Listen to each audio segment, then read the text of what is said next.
Indiana. Sweet, sweet Indiana. National champions. Never thought I'd ever say that phrase, but my God, they were the best football team from start to finish. 16 games, 16-0, and they're the best team. Before we talk about the game, can we just get celebration videos from Bloomington and anywhere else? Let's just let Forrester empty the holster here and let's just live react on the air. This is Bloomington, Indiana, on the streets there. That's a drone. I assume they don't have the Goodyear blimp flying that low, so we're going to call that a drone over the streets of Bloomington. It's from, as you see people walking out in the streets, nothing but a sea of humanity down the streets there in Bloomington, Indiana. We've all got friends who are Indiana fans, some at my church, some I used to work with at CBS 42. Connor O'Gara, who's friends of the show. I'm sure we were all texting our Indiana friends last night. Good for them. Just an amazing thing. What else do you have for us? This is more from the sea of people. Bloomington, Indiana. And obviously, first time ever, it hits a little harder and a little deeper. But you guys remember the scenes in Tuscaloosa for the second, third, fourth national championship. I was thinking about that. I was thinking about how this, not this many people because it's not the same size university, but this is the type of reaction that Auburn had when they won their first one. Yeah. Alabama had when they won their first one under Saban. Yep. You know, this is going to, good for them. This is good times. It's good times. It's great. But, this is going to become an obnoxious fan base. I'm not sure it will. I'm not sure we'll ever hear from them again. Boy, we heard that last year. I know. Best coach in football. Yeah. I would have bet against them. And everything he calls, man, it's just like it works out for him. It's crazy. I would have bet against them winning another basketball championship. I really would have. Yeah, but I can't tell you what I would have bet against them winning a football championship. Here's Sig walking off from Indiana. Their video points to God, and then gets the Gatorade dump or Powerade dump. I didn't catch the logo there. That looked like the Gatorade light or whatever. Yeah. And then he gets the celebration. He doesn't wear a T-shirt under that thing, so that was cold on his back.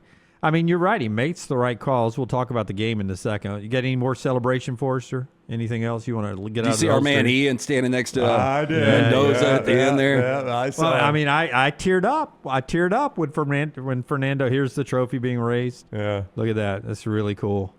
I mean, look. It was cooler when Saban was doing it, but it's really cool. I mean, the last first-time national champion? I heard it last night. I know it, but I'll let you say it. It was 96 Florida. 96 Florida. I mean, that's 30 years ago. You don't see a lot of first-time college football national champions. Now, this era might be a little bit different. Could be. I think we're in a changing world. Yeah. We'll do a whole segment on that later on. Who could be next? It's just really, really cool to see something we've never seen before. I mean, not only that, you see a 16-0. When he was poised and with his Holly Rowe interview, and then right when he finished and she was starting to wrap it up and he looked up and I think he looked at the scoreboard again or at the big sign that said Indiana National Champions. And then he did that. He started crying. He couldn't finish the sentence. We started fighting the tears back. I lost it right there. I know what Fitzy did. Fitzy was like, Fernando, you're in tears right now. Walk us through it, man. What are you thinking? Yeah. Tell me. Fitzy tried to get the tears rolling, did he? You thinking of your dead grandmother? Yeah.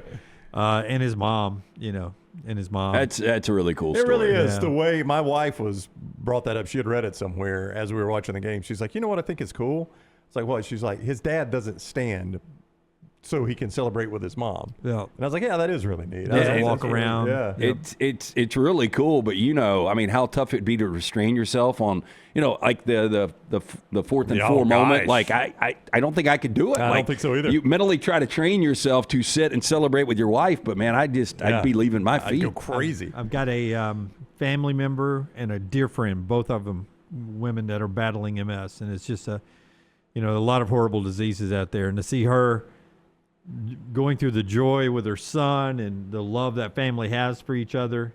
I cannot speak more on Fernando Mendoza and the Heisman winner and our national champion. Play of the game. I used to. We've done it on the show before, back when magazines were still a thing. We've been together 17 years now. When magazines were still a thing, we'd try to guess what the cover of Sports Illustrated was going to be. This was easy. It's the picture I sent Forrester last night of Mendoza diving across on that 4th and 5 play. This right here. This is, I mean, I don't do magazine covers, but that's about as easy as you can do. Cover of Sports Illustrated right there. You know, all I could think about was how different a 12-yard and a 14-yard touchdown from 24 hours was. The Caleb Williams 14-yard touchdown and that 12-yard touchdown. They looked a lot different, didn't they? They looked a lot different, but I could not believe they didn't kick, and I can't believe the play call. Yeah. You're running the quarterback draw with Mendoza, and look, much more athletic than people believe. But, man, I mean, it was just, it's very cliche and very cheesy, team of destiny, but that's what it was. I don't know how long you kept watching, but when he was down with Van Pelt, he said it was supposed to be a pass play. It was a run-pass option. Okay, yeah, I did not see that. And he said, I had a pass option first, and then I decided, and I thank God for giving me that quick thought to run it, and then thank God it worked. He said, and Mendoza joked, I can't imagine if I hadn't gotten it. Oh, if you not picked up the first down? I mean, it's pretty amazing when you think about, and how many people, like I was watching the game with some guys at walk-ons before. I watched the first half there, and there were so many of those guys that thought Indiana was going to win this game by, 21 to 28 points.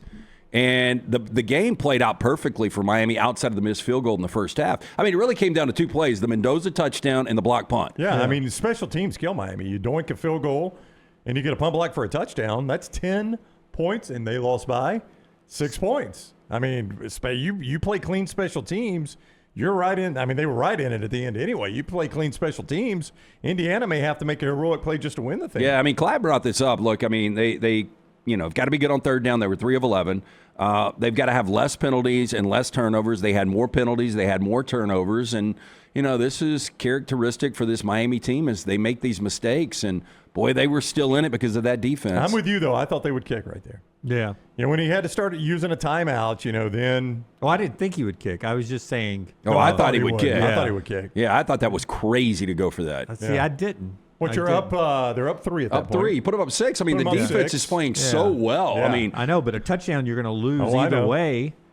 But 3 takes it overtime. What is it? Is it 4 minutes on the clock? 4-ish minutes on the clock? Is that? I think it's about. Is that right? No. That was like 9 minutes on the clock. 8 or 9 minutes. Yeah, there was 9:18 to go. 9:18. Yeah, a lot of game left.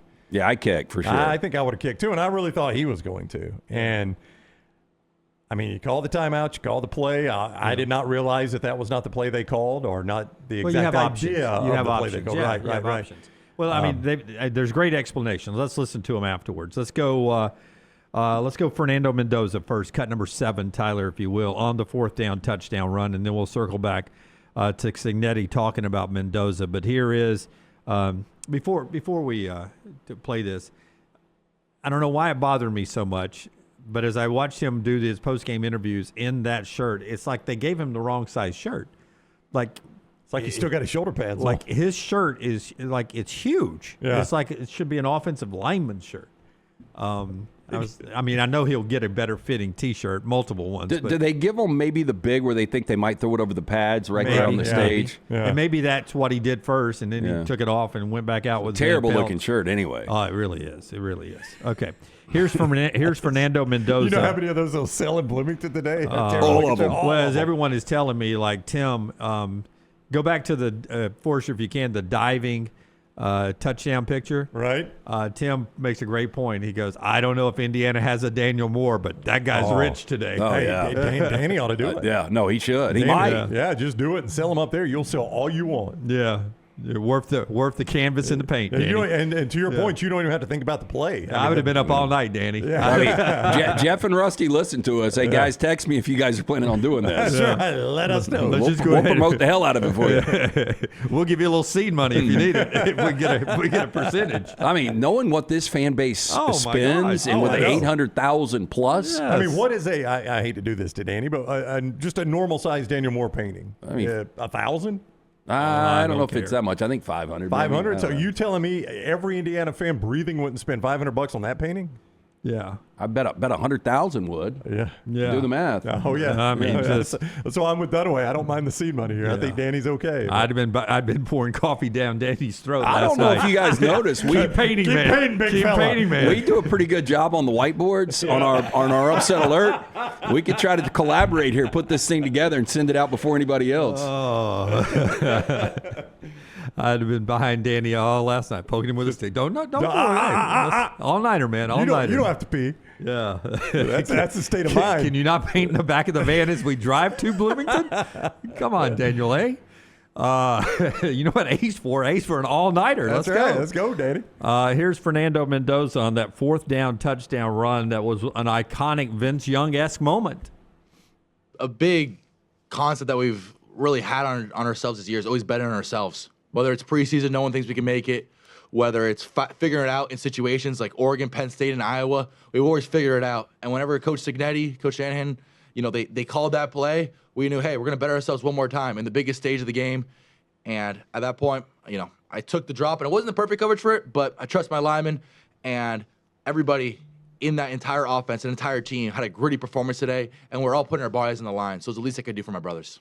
His energy is so raw. It reminds me seriously of, you guys remember when, and Dunaway, you probably did because you were in the mud hole, but you'd get up early and maybe you were going to the beach with the family and you were so excited, like in the summer or Christmas morning. He's just literally like a kid with his excitement all of the freaking time. Apparently he's not that way off camera, Signetti says. I read a story in The Athletic going into the game that he is his parents taught him that when he is doing interviews and communicating with others to be that way, but that he's not very vocal in the football building, on the practice field, anything like that, that he doesn't really talk a lot. Well, what do they tell him on first dates? Because that would creep somebody out if he's that over the top. Yeah. Hey, you got to order the spaghetti? I think I want the spaghetti too. This is going to be a great day. The over pronunciation of everything and all that comes from his mom and dad's teaching and such. Well, they've raised a good one. Oh, they have. Yeah. I don't think His brother's in the portal, by the way, this morning. Very quickly. We'll never see. You guys did hear him drop the F-bomb. let's F and go. Come on, Yeah. Scott. Everybody It drops was great. It was great. F-bombs all the time. Who among us has Well, that? he has gets allowance asked about that. Cut 8. Let's go ahead and knock that out, too, since Forrester brought it up. He did cuss, according to some people, maybe the first time ever. Here's St. Fernando Mendoza on the podium getting asked about cussing. You dropped a curse word there at the end, something you don't do very often. Where'd that come from? Yeah, I would say overwhelmed by emotion, and it's the pinnacle peak. It's like all season we've, sometimes I've had these cookie cutter responses and media trained responses where it's been like, oh, on to the next game, on to the next play, and now we did it. We did it. So at that point, I think it was only fitting to kind of, open the floodgates, per se. Probably break my stereotype. He's been around Coach Sig too long. He has an X-rated mouth. No doubt. X-rated mouth. Hey, one day he'll have a kid and step on a Lego, and then that'll be the second time he cusses. Well, I just, I think there's the Lord's name in vain, and then I'm not sure some of the words that we've said are cuss words really. I mean, who decided these words are bad? It is fascinating, isn't it? Like taking the Lord's name in vain. Yeah, I mean, that's pretty clear in the Bible there. If you believe in the Bible, you're like, you can't really argue that one. But the Bible never really addresses. But just because we decided this F word is supposed to be. Yeah, who got to pick those? Yeah. I mean, I'll drop that. Yeah, I mean, 62 times and 90 shots. Yeah, I think you guys are pretty surprised that I hold on to it and I don't let it go, considering that just my walking around, I'm kind of like Sig there with the X-rated mouth. But, if I was to come on here and say C-sucker a million times or MF, that's a little different. It's a little different, but I just, Jim's right. I have always wondered how he settled on like this set of words. Yeah. These are the ones you can't say. Yeah. Like, I mean, somebody somewhere was like, all right, that one, can't say that one again, Bob. Yeah. Well, wait a minute, I just said it for the first time. Yeah, I know, sorry. Have you noticed this year in media, though, like players are starting to loosen up and they just don't really care? Well, in game day. I mean, game day's the same way. Like once, I mean, McAfee drop the S word all the time. Yeah, and it's just like second nature now. And I guess it no longer gets a fine or anything. But like McVay in the post game the other day. I mean, it's MF for this, MF for that. Yeah. I mean, it's I think unless you are mainstream media news coverage, the FCC really doesn't care about you. No. They're not going to find a sports show. No, but I mean, it really, McAfee, they run that disclaimer. I mean, this is how people speak in the real world. I was sitting in that back room at walk-ons last night. I mean, it sounded like we were on a freaking cruiser in the Pacific. Navy ship. Yeah. I mean, here's Kirk Signetti on the fourth down call, and Fernando Mendoza is quarterback, cut number 4, Tyler, if you will. What was going through his head, and this is fascinating to me because they bet on Miami running the same defense again. That's crazy. I heard it. Here's Sig. That particular play didn't feel really good about kicking a field goal there. The play before, they were in the coverage for the quarterback draw, which we put in specifically in the medium package in the low red against that look. We had to block it a little different than we normally do, and that was about a 45-minute discussion in the staff room how we were going to call it and do it. Line did a great job executing, so the back, and Fernando trucked the linebacker, broke a few tackles. And, let me tell you, Fernando, I know he's great at interviews and comes off as the All-American guy, but he has the heart of a lion when it comes to competition. I mean, that guy competes like a warrior, and, he got really smacked a few times in this game. That one drive we kicked the field goal, there should have been two roughing the quarterbacks and one high hit to the head that weren't called. I'm all for letting them play, but when they cross the line, you got to call them. And I can't say enough about his effort on that play and our team finding a way to get it done. I don't know if you guys, well, you were at walk-on, so no, but you were watching the 4K, weren't you? No. You weren't watching the 4K? So they go to break after the drive he's talking about in the 4K, and this rarely happens. In fact, I've watched the 4K every game this year, and I can't remember this happening another time. Initially, at the start of the break, they were still giving us the live feed from the stadium rather than the standard camera. So Holly Rose talking to Fowler and Herbstreit, And you can hear it. yeah. And I'm great. I used like, to love that. I'm like, nobody say anything. Let's let this go as long as you could. And she's like, guys, Signetti is absolutely furious. He has unloaded on this referee down here about not getting these calls. And then it cut away. She said something. I can't remember. She was like, he just said, and then it cuts away and it goes to the camera they show you during the break. I'm like, dang, I wanted to hear what he said. So, I mean, he said it in the halftime interview, too. He was furious about that. Oh, and dude. The one where he hands off and he continues the fake, I know you're taught, make the quarterback pay. That's right. Now, he did rise into his chin. He did. It was probably targeted. Yeah, I mean, if he still has ball in hand, it gets called, and you got an ejection in 15 yards. Yeah. But, I mean, I know you're taught, make the quarterback pay on that. That's right. Yeah. If you're going to run those, That's right. you hit the quarterback every time. Yeah, that was a pretty late hit, though. Pretty late hit and under the chin. Yeah, but They're not afraid to hit late. No, I mean, not Miami. You're watching it with slow-mo, though. Yeah. I mean, when you're running real speed, how do I know he's got the ball or he's not running the option? So you hit him. I had no problem with that, and it slid up and hit him in the chin, and he probably did launch. It would have been an interesting call to make that early in a national championship game. Other than that, I didn't see. I mean, the other two, I don't know what he's talking about. He was apparently furious, according to Holly Rowe during the break, and he brought it up again in the halftime interview, and that was a whole another quarter hit pass. I still can't believe Miami had ball in hand with Carson Beck to make one or two plays. I can't believe they didn't use middle of the field more.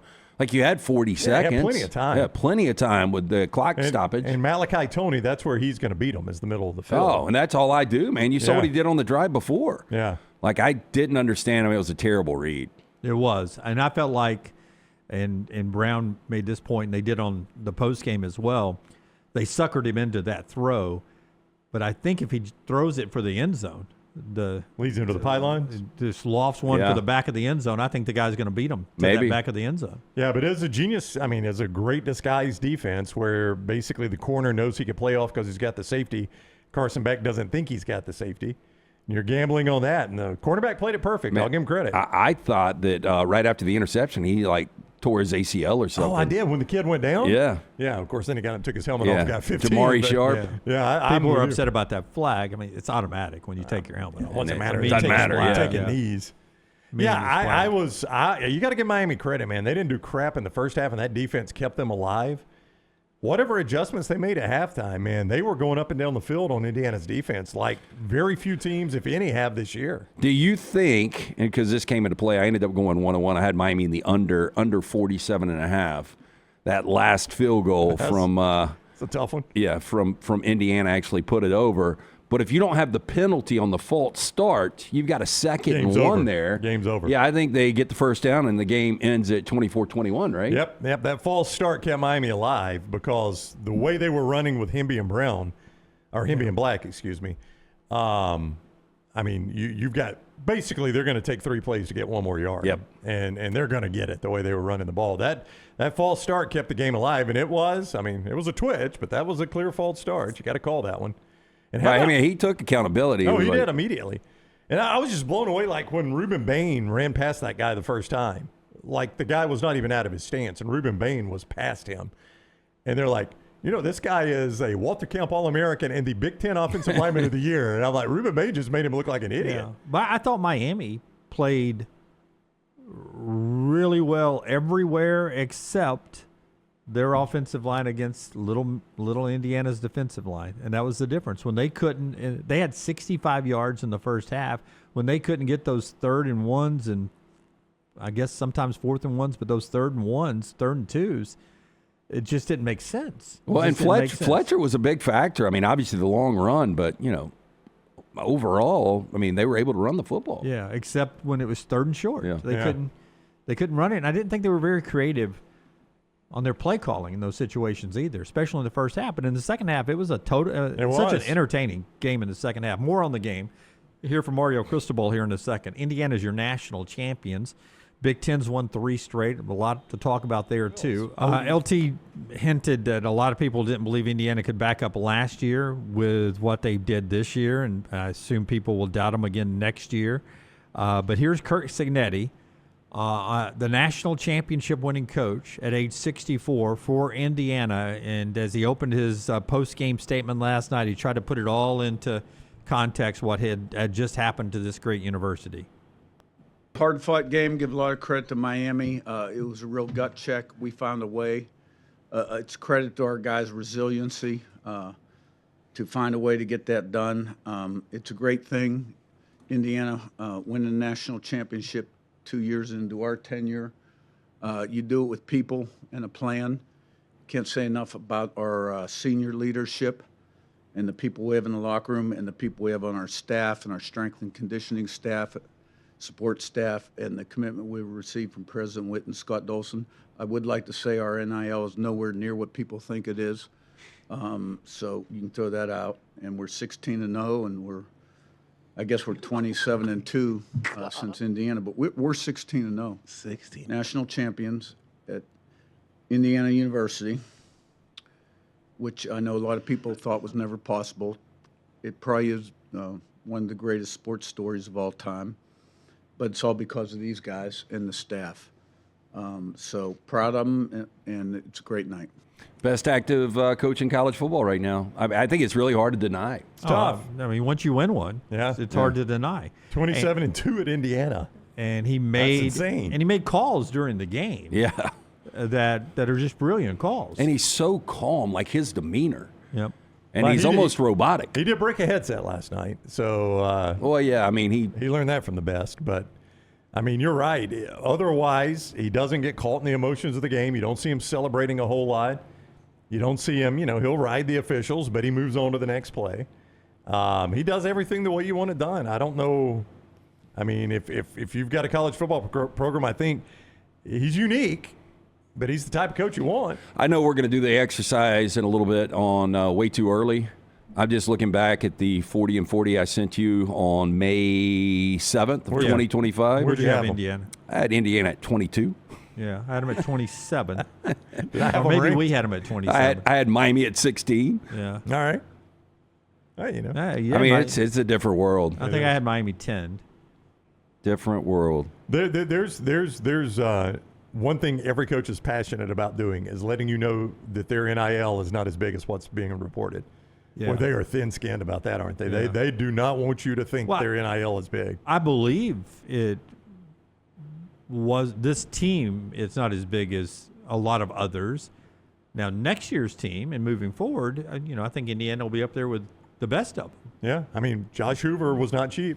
But one of the best quarterbacks in the portal. Well, and he says that the NIL money, it might not be right now, but it will be. Yeah, that was my point is that do I believe that you got a lot of these James Madison players on the cheap? Absolutely. Yeah. But we saw Mark Cuban on truly, set. Mark Cuban is now involved, and that's he right. wasn't. He was all excited last night. And, Joe Buck makes $1 or $2. He probably will jump in. Jane Polly probably has a little cash in her purse. I would think. She's been working I forever. forgot the dude that invented Wikipedia, but he's a Indiana grad. Well, he's always asking for money. Well, they are asking for money a That's lot. true. I don't think he can fund Wikipedia, much less Indiana. I bet he's got money though. Yeah, I just, but it's going to be there now, the money. But like I don't expect Auburn's, spending a ton of money on the USF guys. They're USF guys. Yeah, they're you know dying. what I mean? They're dying to go to the SEC. Yeah. So those James Madison guys didn't make a killing in the NIL, but the new guys who are going to go to Indiana, they're going to spend some money now. But I don't blame him.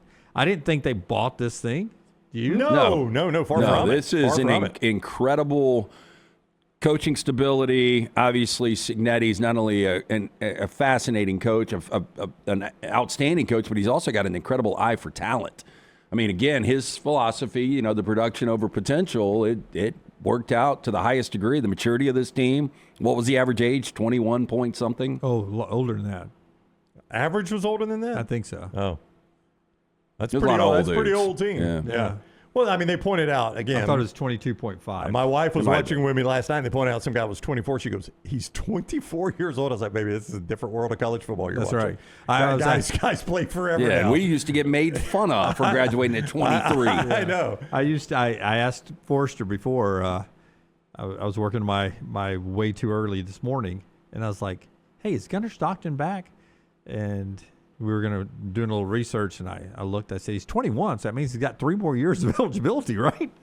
Because he's 21. I mean, the crazy thing is the best player on the field, Malachi Toney, is he 18 yet? I did have to remind Jennifer, when I left Jacksonville State, babe, I also was 24. So let's do you think Malachi Toney has ever seen the inside of a classroom? I don't know, but I wouldn't care. You don't have to anymore. Everything's remote if you want it. Boy, Has he ever seen a keyboard? I would draft him right now if I was an NFL franchise. he would start this weekend in the my championship gosh, games. that guy can play. Yeah.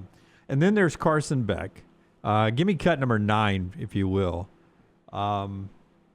Before we hear Mario Cristobal on the defeat side of this from Miami, David Hale from ESPN points this out. A complicated legacy for Carson Beck. He lost 6 games in his college career. In 4 of them, the final offensive play was a Beck interception with a chance to win the game. Yeah. Ball in hand, chance to win the game. 6 games in his career that he lost as the starting quarterback, and 4 of them ended on a Beck interception. Yeah, 37-6. He had won 9 consecutive games against ranked opponents. And if you look over the last 20 years, the only people that have better winning percentages against ranked opponents with that many starts, Joe Burrow and Jalen Hurts. So it is complicated because when you watch Carson Beck, you never really think elite quarterback, do you? Nope, I don't. But, man, he gets the job done. Yeah. He's almost a glorified game manager. Well, he makes some good throws. Give me cut 1 instead. I don't know. First. I really don't know how to consider him. Glorified game manager? I mean, I think he's better than that. He's better than a game manager, but he's not elite. No. So I don't. Where do you put him? He never had a chance. Here's yesterday's show. Oh boy. Are you ready for the landmine of the night? No turnovers for Miami tonight. So more touchdowns. There's your landmine. No turnovers. Okay. Tune in tomorrow when we're comparing C.J. Stroud and Carson Beck. But truthfully, only 1 turnover. Yeah, it wasn't real significant either, was it? Yeah. Yeah, I mean, look, Came at a good time in the game. back if he does. But he's having to make a play at that point. I mean, Look, it's imagine so- if he does make a play and they end up winning this game 28-27 and Beck, has 260 passing yards and a couple of touchdowns against that Indiana defense. I mean, 1 play could have made that thing look a lot different. History has changed because I don't think any of us think Indiana ever gets back there at that point. I don't know about that. What do you mean? If they don't win it last night? If they don't win last night, I don't think Indiana gets back there. Well, you think they get back just because they won, or are you saying they don't get back anyway? I don't think I they got get it coming back up anyway. at 4 down. He's so. 64 years old. Well, it's not like he's dying tomorrow. No. I like how Dudley's Hey, crumbled him up. if I was him, I'd pop a Michelob Ultra. I wouldn't coach another game. I'd No, go out hey, just like really? this. Didn't he say that last night? If I'm smart, I'd retire. I think he said that in the post game. I mean, can you imagine if he did shut it down? Yeah. That's what I was here to do. In 100 years, they're doing a 40, or what do they call 30 and 30? 30 at 30. What it could have been. Soon it'll be a 40 and 40. Mario Cristobal. People look at him differently last night. I thought, this team. The other team they was overachieved. Yeah, Indiana was better. Indiana's Yeah. a better team, and Indiana's the best team in the country. There's nobody that had fewer flaws than Indiana. You can't argue it. You can't cannot argue it. You argue can't it. argue it. They beat everybody. Their running backs They beat were- Oregon on the road. They beat Ohio State neutral site. They dominated Alabama. They dominated Oregon. And then they won the national championship. They were 16-0. They had the Heisman Trophy winning quarterback. They had the best quarterback in the game. They had the best center in the game. The offensive line worked good. Their best cornerback, arguably with D'Angelo Ponce. Their running backs run harder than anybody else. Charlie Becker, the Ascension, their third receiver made, and that guy, he's got a chance to really be a star in the next couple of years. Their defensive schemes, better than anybody else's. They were the best team in the country. Hey, and for all I know, I mean, Haynes and Shanahan are back, right? They're not going anywhere. Yeah, I mean, so you've got coaching back intact, which is crazy. I know y'all didn't watch as much of the pregame as I did, but they told a story that I think it was, which one's the offensive coordinator? Shanahan. Okay, the other one. Not related to the Mike Shanahan. There's The no relation. defensive coordinator, Haynes. was coaching at IUP with Signetti. His salary was $6,000. You know, Fitzy told this story yesterday. Yesterday, okay. Living on food stamps? Yeah. Yeah. Okay. Yeah. Maybe that's where I saw it and watched it. Well, No, I think Fitzy that's knew where you heard the story. he knew he checked Yeah, out. He that's told right. Dunaway, hey, look, You're done. you're done with this interview. You're not paying attention. Living on food stamps. They repeated some of the stuff Fitzy told us on the pregame show. Living on food stamps. It was amazing. No, it's a heck of a rags to riches story. The whole program is. Here's Mario Cristobal on the defeat, and everybody thinks this guy looks different now than he did this time last year. I would like to recognize these three young men and their teammates for they're the best thing that's happened to Miami and the University of Miami in over 2 decades. And it's not the result we wanted. Credit to Indiana. They're a great football team. But to these guys right here, I couldn't be more proud to be associated with them. I love them. They're absolutely incredible human beings, competitors, resilient. And I want to thank them and the rest of their teammates. And it's a tough one to have to eat, but we will. And that's it. Yeah. You know, it's a guy that, and I've been probably chief among the critics of his game day operation sometimes. He's made some curious errors. You watched last night, I thought he coached a really good game. I don't know what more Cristobal could have done. Not at all. By the way, show me the podium, Forrester. They are penalized way too much. Well, they are, but I mean, that's not the game-specific thing. They've done that all year. You see who they didn't take up there. Carson Beck. Yeah. It was, not intentional. I get the feeling, and I don't know the history of those three guys, but I feel like those were guys that a little bit longer in the program probably than Beck was. Well, Yeah. I mean, it's Fletcher, Mesidor, and Bain. It's 3 of your 4 best players. If you put Malachi Tony up there, you got your 4 best players up there probably. Yeah. So, and 2 of those guys will be first rounders and probably a defensive tackle too. Just, it's an amazing game. I thought it was just tremendously entertaining. You know, I guess there are some people who were worried, the TV rating is going to be any good for Indiana and Miami. I think they're going to be fantastic. It's a good game to the it should end. be, yeah. New blood. Everybody's like, oh, we see the same teams all the time. Well, this ain't it. I thought, I joked, the old Joel Klatt sunset in Rose Bowl. I joked I saw pregame. that was a good one. Somebody sent a sunset picture. I was like, the sun actually sets in Miami too. Yeah. And I thought this the first time I went there after they remodeled that stadium. I sort of liked that stadium, the weather in Miami, the palm trees. I mean, you don't take that place away from hosting national championships. I think or it's Super Bowls. It's like the 3rd or 4th oldest stadium in the NFL now, which is crazy to think about. But that stadium's been there a minute, but their updates have made it a better place. I mean, it's a great place for a championship game. You're generally going to get good weather. Yeah, the only thing I don't like about it is how far out it is. Yeah, But, I mean, that's the problem with some of these. Yeah. I mean, venues. Phoenix is the same thing. You go to Scottsdale, it is out in the middle of nowhere. Yeah, now do Glendale. Arlington. Arlington is a haul from saying Dallas. yeah. Or Fort Worth. I mean, it's right between them. Yeah. So I don't know, man. It's I mean, really, New Orleans is the one. It was a great night to be a college football fan. It really was.